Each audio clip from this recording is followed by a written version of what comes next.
Hello student, this is Aishwarya Sharma. हम पढ़ रहे हैं क्लास 8th का सब्जेक्ट मैथ्स। उसमें हमारा टॉपिक चल रहा है राशियों की तुलना। तो आज हम बात करेंगे अभ्यास 8.2 की। तो देखो क्या है हमारे पास है, क्वेश्चन नंबर 3 हमारे पास है। क्या है क्वेश्चन नंबर 3 में? एक दुकानदार 2400 रुपीज़ में 80 वस्तुएं खरीदता है। कितना? 2400 रुपये में कितनी वस्तुएं खरीद रहा है वो? 80 वस्तुएं वो खरीद रहा है। उन्हें 16% लाभ पर बेचता है। कितने परसेंट प्रॉफिट पर बेचता है? 16%। अब देखो एक वस्तु का विक्रय मूल्य ज्ञात कीजिए। अब देखो वस्तु की संख्या कितनी है? 20 रुपीज़। वस्तु का क्रय मूल्य है 2400, लाभ है 16%। जब क्रय मूल्य 100 रुपये है तब विक्रय मूल्य 100 + 16 यानी कि 116 रुपये होगा। क्यों? क्योंकि 100 रुपये पर कितने रुपये का लाभ ले रहा है वो? 16% का। तो क्रय मूल्य 100 रुपये है तो ये कितना होगा? 100 और 16, 100 में 16% प्लस करेंगे 16 निकाल के तो आ जाएगा 116 रुपीज़। अब कह रहे हैं जब क्रय मूल्य 1 रुपये है, एक एक विधि लगाएंगे हम, तो विक्रय मूल्य क्या होगा? 116/100। जब क्रय मूल्य 2400 रुपये है तब विक्रय मूल्य क्या होगा? 116/100 × 2400। 2 जीरो से यहाँ 2 जीरो कैंसिल। 24 की 116 में जब हम मल्टीप्लाई करेंगे तो 2784 हमारा आ जाएगा। अतः 80 वस्तुओं का विक्रय मूल्य जो आया हमारा वो आया 2784 यानी कि 2784। अब 80 वस्तुओं का कॉस्ट प्राइस सेलिंग प्राइस इतना है, तो एक वस्तु का सेलिंग प्राइस क्या होगा? 2784 को डिवाइड कर देंगे हम 80 से तो हमारा आंसर आएगा 34.80। क्या आंसर आएगा? 34.80। अब बात आती है क्वेश्चन नंबर 4 की।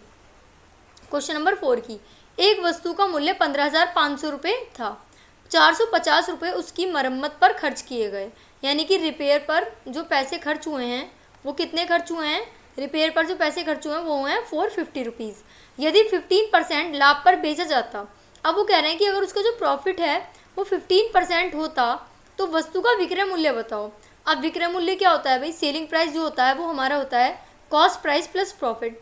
तो कॉस्ट प्राइस तो हमें पता है पर प्रॉफिट तो हमें नहीं पता, तो प्रॉफिट यहाँ पर निकालेंगे। अब प्रॉफिट जो हम निकालते हैं वो कैसे निकालते हैं? प्रॉफिट हम निकालते हैं CP multiply profit percentage upon 100। तो यहाँ देखो वस्तु का मूल्य 15,500 रुपये है। अब मैंने बताया था कि रिपेयर के एक्सपेंसेस हैं, रिफ्रेशमेंट एक्सपेंसेस हैं और या फिर ट्रैवलिंग एक्सपेंसेस है, ये भी हम जो है वस्तु के मूल्य में ऐड करते हैं। तो मरम्मत पर खर्च है 450 रुपये। तो अब देखो क्रय मूल्य कितना हो गया? क्रय मूल्य हो गया एक तो वस्तु का रियल मूल्य और मरम्मत पर खर्च, इन दोनों को मिलाकर 15,500 + 450 यानी कि 15,950 रुपये। लाभ हुआ यानी कि प्रॉफिट हुआ 15%। अब देखो जब क्रय मूल्य 100 रुपये था तो विक्रय मूल्य 100 + 15 यानी कि 115 रुपीज़ था। अब जब क्रय मूल्य 1 रुपये है तब विक्रय मूल्य क्या होगा? 115/100 रुपीज़। जब क्रय मूल्य 15,950 है तब विक्रय मूल्य क्या होगा? 115/100 × 15,950। तो अब इसको हम सॉल्व करेंगे तो हमारा आंसर आएगा 18,342.50 रुपीज़ यानी कि 18,342 रुपये 50 पैसे।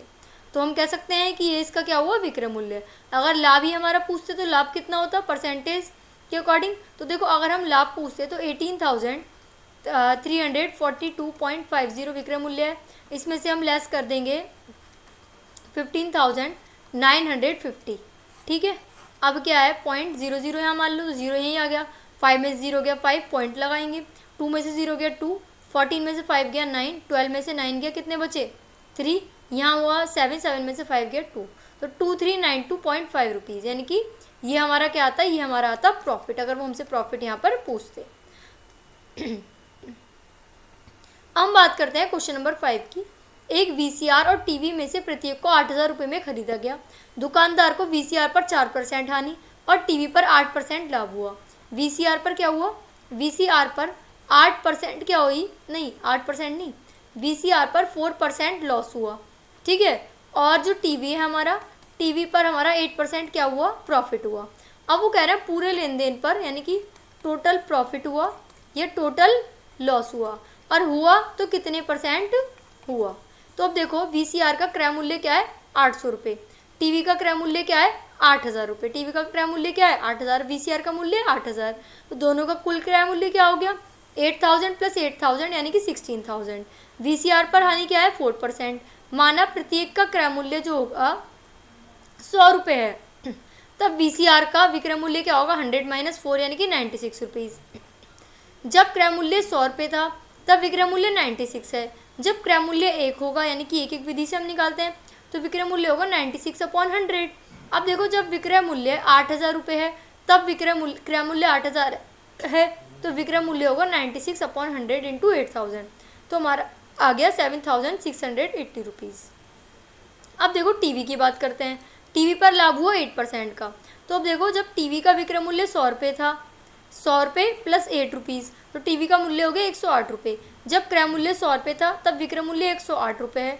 जब क्रय मूल्य 1 रुपये था तब विक्रय मूल्य 100 अपॉन 100 है। जब क्रय मूल्य 8000 था तब विक्रय मूल्य क्या था 100 अपॉन 108 अपॉन 100 इंटू 8000। जब हमने इसको सॉल्व करा तो हमारा आंसर आया 8640। अब देखो दोनों क्रय मूल्य हमारे क्या आ गए, टोटल कॉस्ट प्राइस जो हमारा आ रहा है वो हमारा आ रहा है 16000 रुपीज़। ठीक है, अब निकालेंगे total selling price. Selling price कितना हुआ हमारा 7680 प्लस कितना आया यहाँ पर 8640। तो इन्हें प्लस करो, 0 आ गया। 8 और 4 12 का 2 कैरी 1, 6 और 6 12 और 1 13 का 3 कैरी 1, 8 और 7 15, 15 और 1 16, तो 16320 ये हमारा आ गया। अब देखो विक्रय मूल्य यहाँ पर ज़्यादा है और क्रय मूल्य यहाँ पर कम है। जब विक्रय मूल्य में से हम क्रय मूल्य लेस करेंगे तो हमारा क्या आंसर आएगा, जब सेलिंग प्राइस में से कॉस्ट प्राइस यहाँ पर लेस होगा तो 16320 माइनस 16000, तो 320 रुपये का हो गया हमारा लाभ। अब प्रॉफिट परसेंटेज जो हम निकालते हैं, मैंने आपको बताया था, वो हम हमेशा निकालते हैं क्रय मूल्य पर। तो 320 अपॉन 16000 इंटू 100, तो जब हमने इसको सॉल्व करा 0 से 0 कैंसिल, 2 0 से 2 0 कैंसिल, 16 1 16, 16 2 32, तो 2% ये हमारा यहाँ पर हो गया। अब देखो खेल के मैदान के दौरान एक दुकान सभी वस्तुओं के अंकित मूल्य पर 10% बट्टा देती है। 1450 रुपये अंकित मूल्य वाला एक जींस और 2 कमीजें, जिनमें से प्रत्येक का अंकित मूल्य 850 है, को खरीदने के लिए किसी ग्राहक को कितना भुगतान करना पड़ेगा। अब देखो सभी वस्तुओं के अंकित मूल्य पर बट्टा कितना देते हैं, वो 10%। 10% का डिस्काउंट वो हर एक चीज़ के ऊपर देते हैं यहाँ पर। अभी कह रहे हैं जीन्स का जो मार्क प्राइस है वो 1450 रुपीज़ है और कमीज का जो अंकित मूल्य है वो कितना है 850 रुपीज़। तो जीन्स पर बट्टा कितना आएगा 1450 इंटू 10 अपॉन 100, तो 145।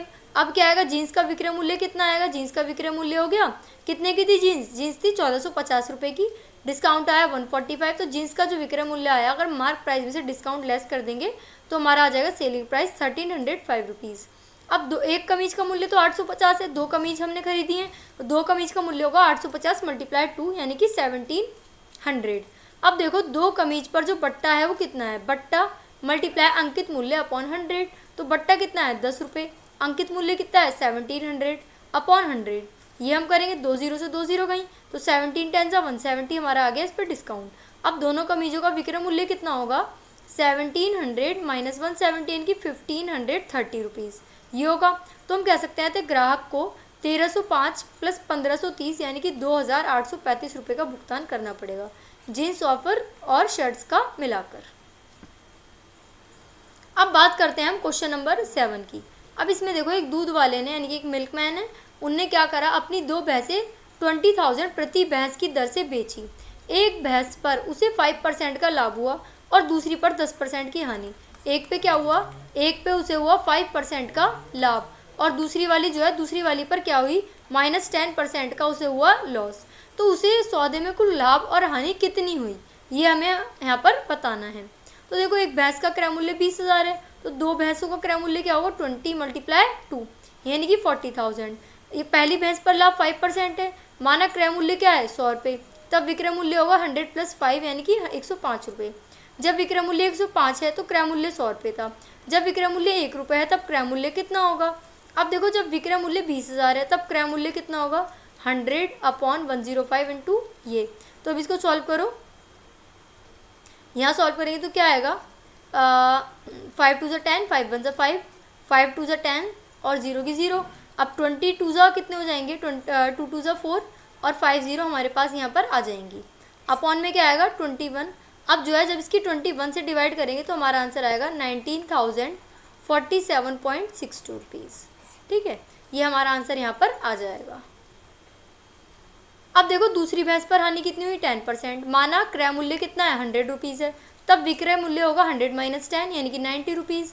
जब विक्रय मूल्य 90 रुपये है तो क्रय मूल्य होगा 100। जब विक्रय मूल्य 1 रुपये है तो क्रय मूल्य होगा 100/90। और जब विक्रय मूल्य 20,000 होगा तो क्रय मूल्य होगा 100/90 इंटू 20,000। और जब हमने इसको सॉल्व करा तो हमारा आंसर आया 22,222.22। अब देखो दो भैंसों को क्रय मूल्य जो है वो क्या है, दोनों भैंसों का क्रय मूल्य प्लस कर देंगे, ठीक है, तो वो आया हमारा 41,269.84। अब क्रय मूल्य क्या है हमारा बड़ा है और विक्रय मूल्य हमारा छोटा है, तो इस सौदे पर हमें क्या हुई, हानि हुई। और हानि कितनी हुई, क्रय मूल्य माइनस विक्रय मूल्य। तो क्रय मूल्य में से हम विक्रय मूल्य लेस कर देंगे तो 1269 यानी कि 1269.84 रुपीज़ की हमें क्या हुई, हानि हुई। अब देखो क्वेश्चन नंबर 8 हमारे पास है। एक टेलीविज़न का मूल्य 13,000 रुपीज़ है। इस पर 12% की दर से बिक्री कर वसूला जाता है। यदि विनोद इस टेलीविज़न को खरीदता है तो उसके द्वारा भुगतान की जाने वाली राशि ज्ञात कीजिए। क्रय मूल्य हमारा क्या है 13,000 रुपीज़, बिक्री की दर हमारी 12% है। माना क्रय मूल्य 100 रुपीज़ है ना, तब विक्रय मूल्य क्या होगा 100 + 12 यानी कि 112 रुपये। जब विक्रय मूल्य 100 रुपये है तब क्रय मूल्य होगा 112 रुपये। जब क्रय मूल्य 1 रुपये है तो विक्रय मूल्य होगा 112/100 रुपीज़। ठीक है, अब जब क्रय मूल्य 13,000 रुपीज़ है तब विक्रय मूल्य क्या होगा 112/100 इंटू 13,000, तो हमारा आंसर आएगा 14,560 रुपये। तो हम कह सकते हैं भुगतान की जाने वाली राशि 14,560 रुपये है। अब बात करते हैं क्वेश्चन नंबर 9 और 10 की, हमारे पास हैं, तो हम बात करेंगे क्वेश्चन नंबर 9 और 10 की। देखो क्वेश्चन नंबर 9, अरुण एक जोड़ी स्केट्स यानी कि पहिएदार जूते किसी सेल से खरीद कर लाया, जिस पर दिए गए बट्टे की दर 20% थी। उसके द्वारा भुगतान की गई राशि 1,600 रुपये। तो हमें बताना है मार्क प्राइस। मार्क प्राइस जो होता है वो हमारा क्या होता है, सेलिंग प्राइस प्लस डिस्काउंट। ठीक है, अब देखो विक्रय मूल्य 1,600 रुपये, बट्टे की राशि 20%, तो हम कह सकते हैं अंकित मूल्य 100 रुपये है तो विक्रय मूल्य क्या होगा 100 - 20 यानी कि 80 रुपीज़। जब विक्रय मूल्य 80 रुपीज़ है तब अंकित मूल्य है 100 रुपये। जब विक्रय मूल्य 1 रुपये है तब अंकित मूल्य क्या है 100/80 रुपीज़। जब विक्रय मूल्य 1,600 रुपये है तब अंकित मूल्य क्या होगा 100/80 इंटू 1600।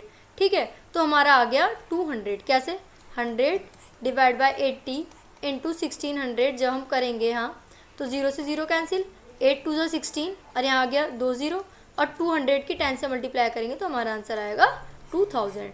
तो हम कह सकते हैं एक जोड़ी स्केट्स का अंकित मूल्य 2000 रुपये है। अब बात करते हैं क्वेश्चन नंबर 10 की। मैंने एक हेयर ड्रायर 8% वैट यानी कि वैल्यू एडेड टैक्स सहित 5400 रुपये में खरीदा। वैट को जोड़ने से पहले उसका मूल्य ज्ञात कीजिए, यानी कि हमें उसका पुराना प्राइस ज्ञात करना है। क्रय मूल्य कितने में करा है 5400 रुपये में। वैट की दर क्या है 8%। वैट से पहले का मूल्य क्या है 100 रुपये, तो वैट सहित मूल्य क्या हुआ 108 रुपये, 100 + 8। जब वैट सहित मूल्य 108 रुपये है तो वैट से पहले का मूल्य 100 रुपये होगा। जब वैट सहित मूल्य 1 रुपये है तो वैट से पहले का मूल्य 100/108 होगा। जब वैट सहित मूल्य 5400 रुपये है तब वैट से पहले का मूल्य क्या होगा 100/108 इंटू 5400। अब हम इसको सॉल्व करेंगे, कैसे करेंगे सॉल्व, देखो यहाँ पे से सॉल्व करो, 2 5 = 10, 0 की 0 आ गई। यहाँ सॉल्व करो 2 5 = 10 और 2 4 = 8। अब 54 1 = 54, 54 10 = 540 और 0।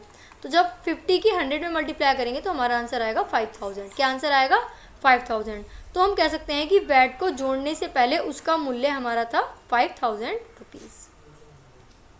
सो what did we learn today, we learn today that कि कैसे हम वैट को निकालेंगे। वैट हम कैसे सॉल्व करेंगे, वैल्यू एडेड टैक्स। अगर हमें क्या दे रखा है मार्क प्राइस दे रखा है तो हम डिस्काउंट कैसे निकालेंगे, ये हमने क्वेश्चन करा।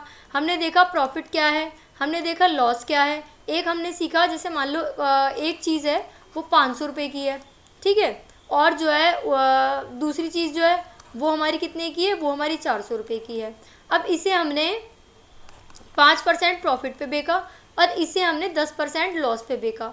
तो हमें बताना है कि टोटल हमें क्या हुआ प्रॉफिट हुआ या फिर लॉस हुआ, ये हमें बताना है। तो क्या करेंगे, पहले इनका टोटल सीपी निकाल लो। तो सीपी हमारा क्या हुआ, 500 और 400 900 रुपीज़ हो गया हमारा। अब हमें क्या निकालना है, 500 पे 5% अगर हम निकालेंगे यहाँ, तो 500 का 5% क्या होता है, ये आ गया 100, ठीक है। तो 0 से 0 गई, 25 रुपीज़ आ गया। अब 400 का 10% हम यहाँ निकालेंगे, 400 का 10% आप निकालोगे तो आपका आएगा 40 रुपये। 40 रुपये यानी कि ये तो हमारी हुई जो हमने सेल करी वो 360 की, और जो हमने ये सेल करी वो करी 525 की। तो 525 और 360 हम ऐड कर देंगे, तो हमारा क्या आंसर आएगा, 5 6 और 2 8 और 5 और 3 8, 885। क्या आंसर आया, 885। तो हमने क्या करा, टोटल कॉस्ट प्राइस हमारा था ये और सेलिंग प्राइस ये था, तो सेलिंग प्राइस हमारा कम है, तो इसका मतलब 15 रुपये का हमें क्या हुआ, लॉस हुआ। तो 15 रुपये का लॉस हमें किस पे हुआ, 900 पे, इंटू 100 यहाँ करेंगे, 2 0 से 2 0 कैंसिल। अब यहाँ क्या आएगा, 5 से 15 और 3 3 से 9, तो 5/3 अगर हम सॉल्व करने लगे तो हमारा आंसर आएगा 3 1/2, नहीं 3 1/2 नहीं, 2 1/3। एक मिनट यहाँ करके देख लेते हैं, 3 1 जा 3, या बचा 2, यानी कि 1 2/3% हमारा आंसर हुआ। तो हम मिलते हैं नेक्स्ट क्लास में, तब तक के लिए थैंक यू।